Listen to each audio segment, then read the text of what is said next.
നിങ്ങൾ പലപ്പോഴും വിചാരിച്ചിട്ടുണ്ടാവും doctor K M Cherian institute of medical sciences Chengannur എന്ന് പറയുന്ന ഒരു പ്രോപ്പർ ഹോസ്പിറ്റലാണ്. നമ്മുടെ ഒരു ചെറിയൊരു ഡെന്റൽ ഇഷ്യൂനോ അല്ലെങ്കിൽ ഒരു ചെറിയ സ്കിൻ ഇഷ്യൂനോ ഒക്കെ ഇത്രയും വലിയൊരു ഹോസ്പിറ്റലിലേക്ക് പോകണോ, ഒരുപാട് പേഷ്യൻസുമായിട്ട് മിങ്കിൾ ചെയ്യേണ്ടി വരില്ലേ എന്നൊക്കെ ചിന്തിക്കുന്നുണ്ടെങ്കിൽ അതെല്ലാം തെറ്റിദ്ധാരണയാണ്. കാരണം ഗ്ലോ ആൻഡ് സ്മൈൽ ക്ലിനിക് ഒരു കംപ്ലീറ്റ് സെപ്പറേറ്റ് എൻറ്റിറ്റി ആയിട്ടാണ് പ്രവർത്തിക്കുന്നത്. അതുകൊണ്ട് തന്നെ കയറി വരുമ്പോൾ തന്നെ ഇങ്ങനെ ഒരു എസ്കലേറ്റർ ഉണ്ട്, നേരെ ചെല്ലുന്നത് ഈ ഒരു ഡിപ്പാർട്ട്മെന്റിലേക്കാണ്.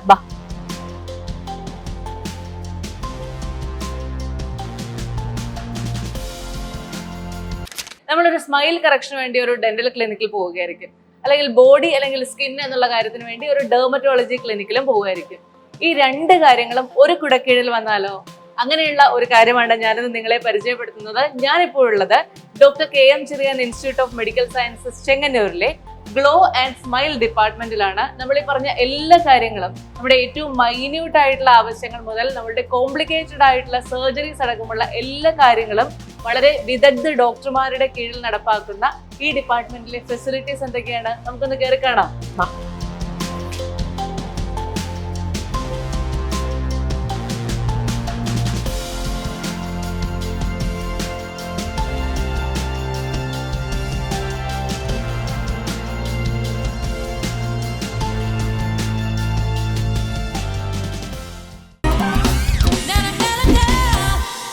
ഡോക്ടർ, ആക്ച്വലി ഈ ഡെർമറ്റോളജി എന്ന് പറയുമ്പോഴത്തേക്കും എൻ്റെ മനസ്സിലേക്ക് ആദ്യം വരുന്നതെന്ന് പറയുന്നത് ലേസർ ഹെയർ റിഡക്ഷൻ ആണ്.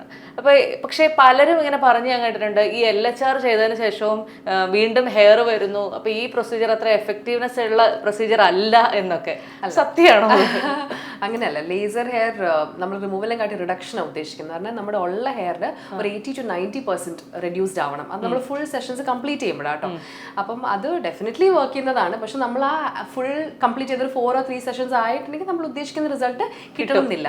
ഇതേപോലെ തന്നെ നമ്മൾ ഹോർമോൺ ഇഷ്യൂസ് ഒക്കെ ഉണ്ടെങ്കിൽ നമുക്ക് ചിലപ്പോൾ ഇച്ചിരി എക്സ്ട്രാ സെഷൻസ് കൂടെ ചെയ്യേണ്ടി വരും. അപ്പോൾ നമുക്ക് നല്ല റിഡക്ഷൻ കിട്ടുന്നതാണ്. ആണോ? അപ്പൊ ഈ PCOD ഒക്കെ ഉള്ളവർക്ക് ഈ LHR എഫക്റ്റീവ് ആണ്. പക്ഷെ നമ്മൾ ആദ്യം ഹോർമോൺ ഇവാലുവേഷൻ ചെയ്യണം. അതിന് ട്രീറ്റ്മെന്റ് ആവശ്യമുണ്ടെങ്കിൽ അതും കംപ്ലീറ്റ് ചെയ്യേണ്ട കൂടെ തന്നെ അതും കൂടെ ചെയ്ത് പോയാലേ, ഇല്ലെങ്കിൽ ഹെയർ റീഗ്രോത്തിന് ടെൻഡൻസി ഉണ്ട്. ഇനി അല്ല നമ്മൾ ഈ പറഞ്ഞ പോലെ 6 to 8 അല്ലെങ്കിൽ 8 to 10 സെഷൻസ് കഴിഞ്ഞാലും നമുക്ക് മെയിൻ്റനൻസ് തെറപ്പി ചെയ്യാം. അതായത് ഇയർലി വൺസ് വെച്ചിട്ട് സെഷൻസ് പിന്നെ ചെയ്ത് കഴിഞ്ഞാൽ നമുക്ക് നല്ല കൺട്രോളായിട്ട് അങ്ങ് പൊക്കോളും. അതുപോലെ തന്നെ വേറെ എല്ലാവർക്കും ഉള്ളൊരു കൺസേൺ ആണ്, ആന്റി ഏജിങ് ആയിട്ട് എങ്ങനെ ഇരിക്കാൻ പറ്റും, എല്ലാ കാലത്തും ഇങ്ങനെ യുവത്വം എങ്ങനെ നിലനിർത്താൻ പറ്റും എന്നുള്ളത്. അങ്ങനെ ഒരു കൺസെപ്റ്റ്, അങ്ങനെ ഫുൾ ടൈം ആന്റി ഏജിങ് ആയിട്ട് ഇരിക്കാൻ പറ്റുന്ന എന്തെങ്കിലും മാജിക്കുകൾ ഉണ്ടോ? മാജിക് എന്ന് പറഞ്ഞ സാധനം ആക്ച്വലി നമുക്ക് സ്കിന്നിന് പറയാൻ പറ്റില്ല. വൺ സ്റ്റോപ്പ് സൊല്യൂഷൻ ഇല്ല. നമുക്ക് ആന്റി ഏജിങ് എന്ന് പറഞ്ഞാൽ ഭയങ്കര വാസ്റ്റാ. ഇപ്പൊ ഷോർട്ട് പീരീഡിൽ ഫുൾ പറയാൻ പറ്റില്ല. എന്നിരുന്നാലും നമ്മൾ ഒന്ന് സ്കിൻ കെയർ അറിയാലോ, ഇപ്പൊ എല്ലാവരും പറയുന്നുണ്ട്. സ്കിൻ കെയറിന്റെ കൂടെ തന്നെ നമുക്ക് കുറച്ച് റിജുവിനേഷൻ പ്രൊസീജിയേഴ്സും ചെയ്യാൻ പറ്റും. അപ്പൊ അതിൻ്റെ അകത്ത് കുറച്ചുള്ളതെന്ന് വെച്ചാൽ നമ്മൾ ഈ പറഞ്ഞ പോലെ കുറച്ച് ഇമ്മീഡിയറ്റ് എഫക്ട് തരുന്നതാണ് ചെറിയ skin boosters, micro needling, PRP injections ഫേസിലൊക്കെ. ലോങ് ടേം അല്ല ഇത്. അതേപോലെ തന്നെ നമുക്ക് ഫൈൻ ലൈൻസ്, റിങ്കിൾസ് ഒക്കെ വരുവാണെങ്കിൽ നമുക്ക് ബോട്ടോക്സ് ഇഞ്ചക്ഷൻസ് വളരെ ഹെൽപ്ഫുൾ ആണ്. നമുക്ക് ഫാറ്റ് ലോസ് അല്ലെങ്കിൽ ചെറിയ എന്താ പറയാ ഫില്ലിങ്ങിന്റെ ആവശ്യം ഉണ്ടെങ്കിൽ ഫില്ലേഴ്സ് ചെയ്യാൻ പറ്റും. പക്ഷെ ഇതെല്ലാം ഓരോ പേഷ്യന്റിനെ കണ്ട് നമ്മൾ അവർക്ക് നീഡ് എന്താണ് നോക്കിയിട്ട് വേണം അവരെ ട്രീറ്റ് ചെയ്യാൻ. അല്ല നമുക്കൊരു ജനറലൈസ്ഡ് അംബ്രലയുടെ അടിയിൽ നമുക്ക് ഇതെല്ലാം ഇത് വർക്ക് ചെയ്ത് എല്ലാവർക്കും എഫക്റ്റീവ് ആവുമെന്ന് പറയാൻ പറ്റില്ല. Skin care is the most important thing besides procedures. ഇതല്ലാതെ നമുക്ക് ലേസേഴ്സ് അവൈലബിൾ ആണ്. നമുക്ക് ഫ്രാക്ഷണൽ CO2 ലേസർ ഉണ്ട് നമ്മളുടെ ഈ കൊളാജൻ റീജനറേഷനൊക്കെ വേണ്ടിയിട്ട്. പക്ഷെ ഇതൊക്കെ ഇങ്ങനെയൊക്കെയുള്ള പലതും ഈ ബ്യൂട്ടി പാർലറുകളിൽ അല്ലെങ്കിൽ സലൂൺസിൽ അവൈലബിൾ ആണെന്ന് പറയാറുണ്ട്. അപ്പൊ അത് ഒക്കെ പോയി ചെയ്യുന്നത് സേഫ് ആണോ? Absolutely not. കാരണം നമ്മൾ ഒരു ഡോക്ടറിൻ്റെ അടുത്ത് പോകുമ്പോൾ അവരുടെ ക്വാളിഫിക്കേഷൻസ്, എഡ്യൂക്കേഷനൊക്കെ ഭയങ്കര ഇമ്പോർട്ടൻ്റ് ആണ്. കാരണം ഇത് ട്രീറ്റ് ചെയ്യാൻ മാത്രമല്ല, ട്രീറ്റ് ചെയ്ത് കഴിഞ്ഞാൽ ഇത് ഒന്നാമത്തെ കാര്യം, ഇത് ഏത് ആൾക്ക് എന്ത് ട്രീറ്റ്മെന്റ് കൊടുക്കണം ഡിസൈഡ് ചെയ്യണം. സെക്കൻഡ് തിങ്ങിന് എന്തെങ്കിലും പ്രോബ്ലം പറ്റിക്കഴിഞ്ഞാൽ കോംപ്ലിക്കേഷൻസ് മാനേജ് ചെയ്യാൻ അറിയണം. So unless you are going to qualified person. ഈ ക്വാളിഫൈഡ് എന്ന് പറയുന്നത് MBBS കഴിഞ്ഞ് post graduation MD, diploma, DNB in dermatology, ഈ ആൾക്കാർക്ക് മാത്രമേ ഡെർമറ്റോളജി അല്ലെങ്കിൽ skin related, skin, hair, nail treat ചെയ്യാനുള്ള ഒരു പ്രൊഫഷനുള്ളൂ. അല്ലാതെ ഇപ്പം നമ്മൾ ഈ കാണുന്ന പോലെ salons, parlours, cosmetology not qualified for that. അപ്പോൾ ചുരുക്കം പറഞ്ഞു കഴിഞ്ഞാൽ ഹെയർ റിമൂവൽ ആണെങ്കിലും അല്ലെങ്കിൽ ആന്റി ഏജിങ് ആണെങ്കിലും റിജുവിനേഷൻ ആണെങ്കിലും anything related to your skin, hair and nail, any treatment, please check qualification before getting A consultation. Better ഒരു ഡോക്ടറെ തന്നെ കാണുക. Absolutely. അപ്പൊ ശരി, ഞങ്ങൾ പ്രൊസീജിയർ റൂമിലേക്ക് ഒന്ന് പോട്ടെ ഡോക്ടർ. Thank you doctor. അപ്പൊ ഇതാണ് ഡെർമറ്റോളജിസ്റ്റുകളുടെ പ്രൊസീജിയർ റൂം എന്ന് പറയുന്നത്. ഇതിനകത്തേക്ക് വന്നു കഴിഞ്ഞാൽ മെയിൻ ആയിട്ട് 2 മെഷീൻസ് ആണ് നമുക്ക് കാണാൻ സാധിക്കുന്നത്. ആദ്യത്തെ മെഷീൻ എന്ന് പറയുന്നത് ലേസർ ഹെയർ റിഡക്ഷൻ ഉള്ള മെഷീനാണ്. ഇത് ഒരുപാട് പേരുടെ കൺസേൺ ആണ് ഹെയർ റിഡക്ഷൻ എന്ന് പറയുന്നത്. ആ ഒരു കാര്യം വളരെ വൃത്തിയായി ചെയ്തു തരുന്നൊരു മെഷീൻ. അതുകൂടാതെ നമ്മൾ അപ്പുറത്തേക്ക് നോക്കിക്കഴിഞ്ഞാൽ ഹൈഡ്രാ ഫേഷ്യലിൻ്റെ മെഷീൻ കാണാൻ സാധിക്കും. ഈ മെഷീനിലാണ് നിങ്ങളുടെ മുഖത്തിൻ്റെ ആ ഒരു പെട്ടെന്നുണ്ടാകുന്നൊരു ഗ്ലോ അല്ലെങ്കിൽ അത്തരം കാര്യങ്ങളൊക്കെ നിലനിർത്തുന്നത്.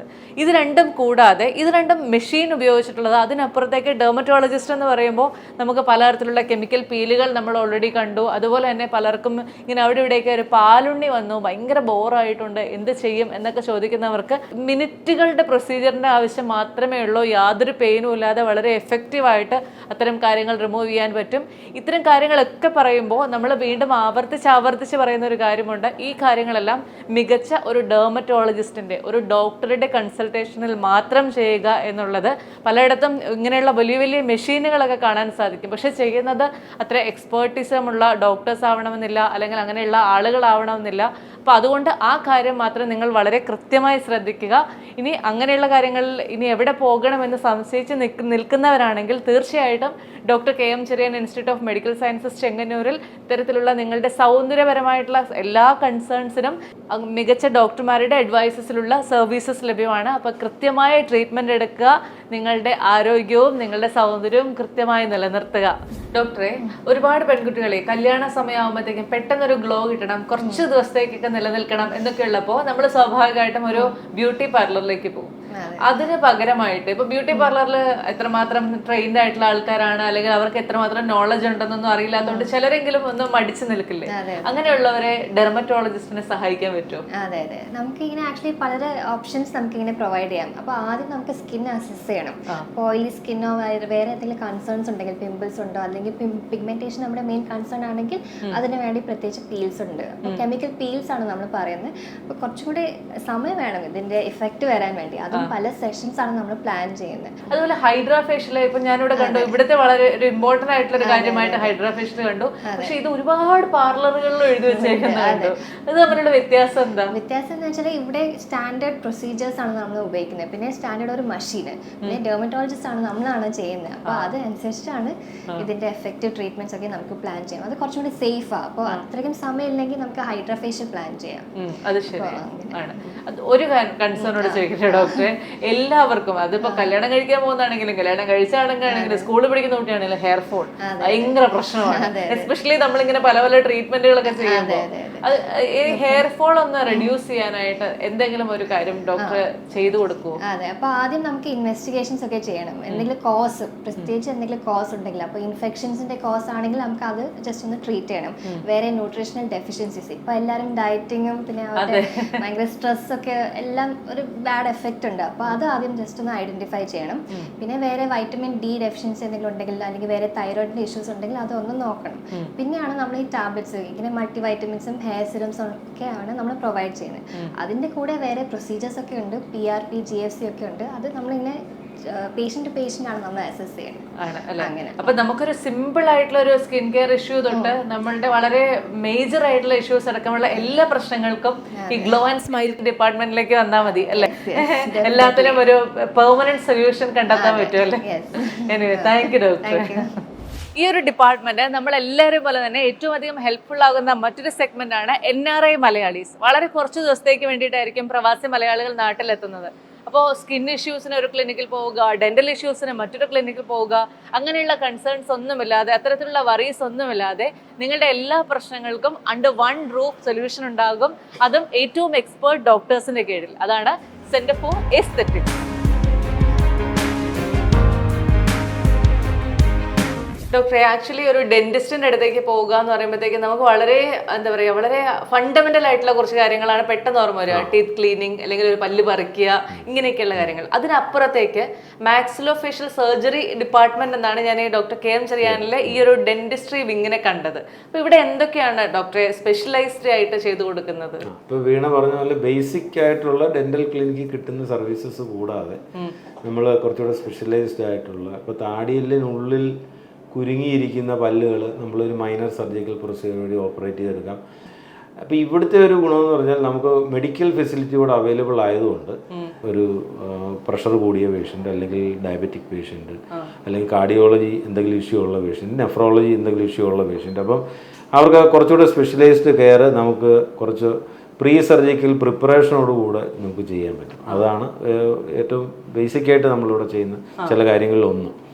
മറ്റൊന്ന് നമ്മൾ ഫേഷ്യൽ ട്രോമ, താടിയെല്ലുകൾക്ക് വരുന്ന ഒടിവുകൾ, അതായത് റോഡ് ട്രാഫിക് ആക്സിഡൻസിലോ അല്ലെങ്കിൽ അസോൾട്ട് അല്ലെങ്കിൽ ഇൻഡസ്ട്രിയൽ ഇഞ്ചുറി, അങ്ങനെ കെട്ടിടത്തിൽ നിന്ന് താഴെ വീണിട്ടോ അല്ലെങ്കിൽ മറ്റുള്ള എന്തെങ്കിലും ഇഞ്ചുറീസോ, അതുപോലെ അല്ലെങ്കിൽ അസോൾട്ട്, ഇപ്പം ഞാനീ പറഞ്ഞ പോലെ അടി കൊണ്ടിട്ട് വരുന്നു, താടിയെല്ല് പൊട്ടിയിട്ട് വരുന്നു, അത് ചിലപ്പം നമുക്ക് സാധാരണ ക്ലിനിക്കുകളിൽ അത് ഓപ്പറേറ്റ് ചെയ്യാൻ പറ്റില്ല. അത് ഇവിടെ നമ്മുടെ ഹോസ്പിറ്റലിൽ വരുന്നു.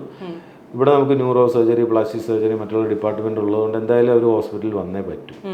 അപ്പോൾ അവർക്ക് നമുക്ക് ഓപ്പറേറ്റ് ചെയ്ത് താടിയെല്ലുകൾ ഫിക്സ് ചെയ്യുക, അല്ലെങ്കിൽ കണ്ണിൻ്റെ ചുറ്റുമുള്ള എല്ലുകൾ പൊട്ടുമ്പോൾ അത് ഫിക്സ് ചെയ്യുക, അങ്ങനെയുള്ള കുറച്ചുകൂടെ സ്പെഷ്യലൈസ്ഡ് കെയർ അവിടെ കൊടുക്കാൻ പറ്റും. ഒരു ഡയബറ്റിക് പേഷ്യന്റ് ഒരു സാധാരണ ഒരു ഡെന്റൽ ക്ലിനിക്കിൽ ചെന്നപ്പോൾ നമ്മളിവിടെ ചെയ്യില്ല ഇങ്ങനെയുള്ള യാതൊരു ട്രീറ്റ്മെന്റുകൾ എന്ന് പറഞ്ഞിരുന്നു. അപ്പൊ ഈ ഒരു ഡയബറ്റിക് പേഷ്യന്റിന് പല്ല് പറിക്കണം, അതൊരു അടിസ്ഥാനപരമായ കാര്യമാണല്ലോ.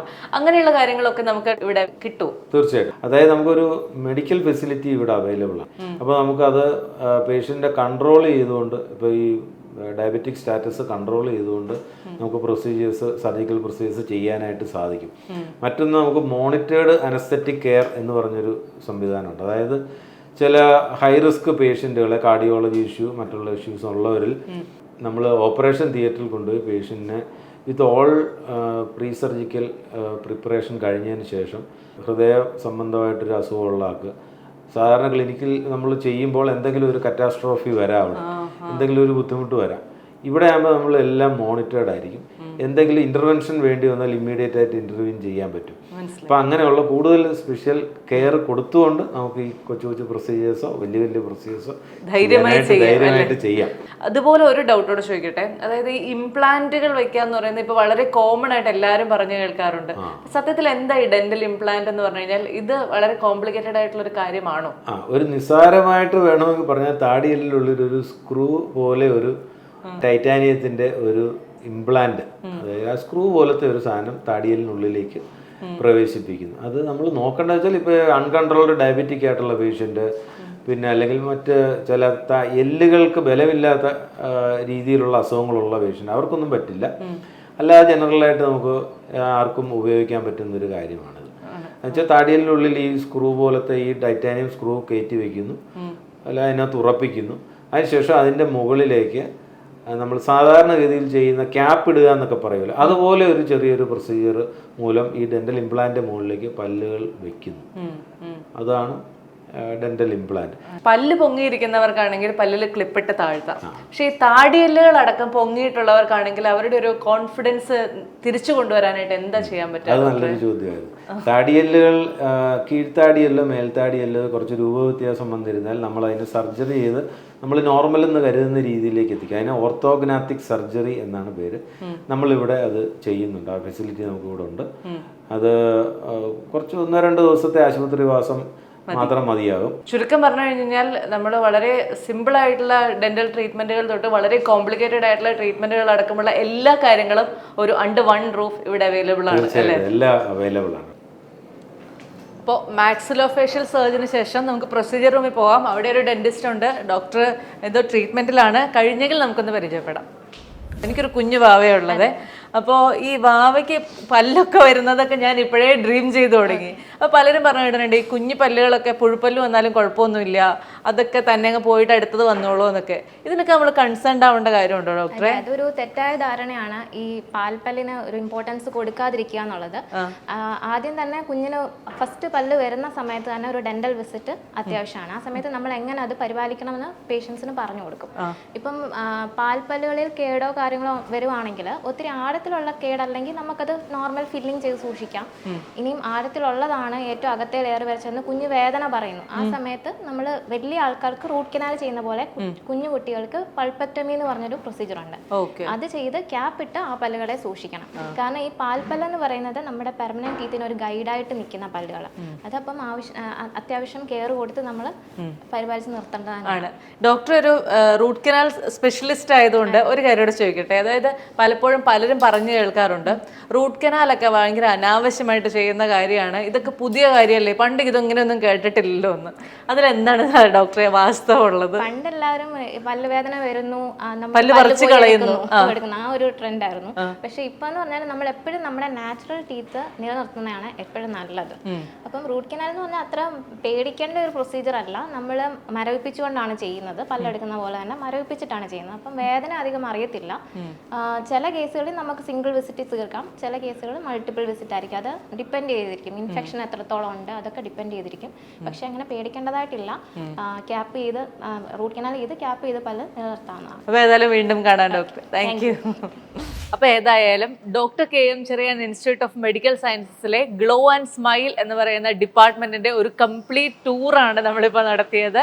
നിങ്ങളുടെ എല്ലാ ആവശ്യങ്ങൾക്കും, സൗന്ദര്യപരമായ നിങ്ങളുടെ എല്ലാ ആവശ്യങ്ങളും എന്ന് പറയുന്നത് നമ്മുടെ കോൺഫിഡൻസ് ബൂസ്റ്റ് ചെയ്യുന്ന കാര്യങ്ങളാണ്. അപ്പോൾ ഒരു കോൺഫിഡൻസ് ബൂസ്റ്റിംഗ് നിങ്ങൾക്ക് ആവശ്യമുണ്ട് എന്നുണ്ടെങ്കിൽ, അല്ലെങ്കിൽ ഒരു സ്മൈൽ കറക്ഷൻ ആവശ്യമുണ്ടെന്നുണ്ടെങ്കിൽ, അതുമല്ല സ്കിന്നിൽ നിങ്ങളെ അലട്ടുന്ന ഒരു പ്രശ്നമുണ്ടെന്നുണ്ടെങ്കിൽ, ഇത്തരം എല്ലാ പ്രശ്നങ്ങൾക്കുമുള്ള ഒരു വൺ സ്റ്റോപ്പ് സൊല്യൂഷനാണ് ഗ്ലോ ആൻഡ് സ്മൈൽ ഡിപ്പാർട്ട്മെന്റ്. അപ്പോൾ ധൈര്യമായിട്ട് എത്തുക. സ്ഥലം മറക്കണ്ട, doctor KM Cherian institute of medical sciences, Chengannur.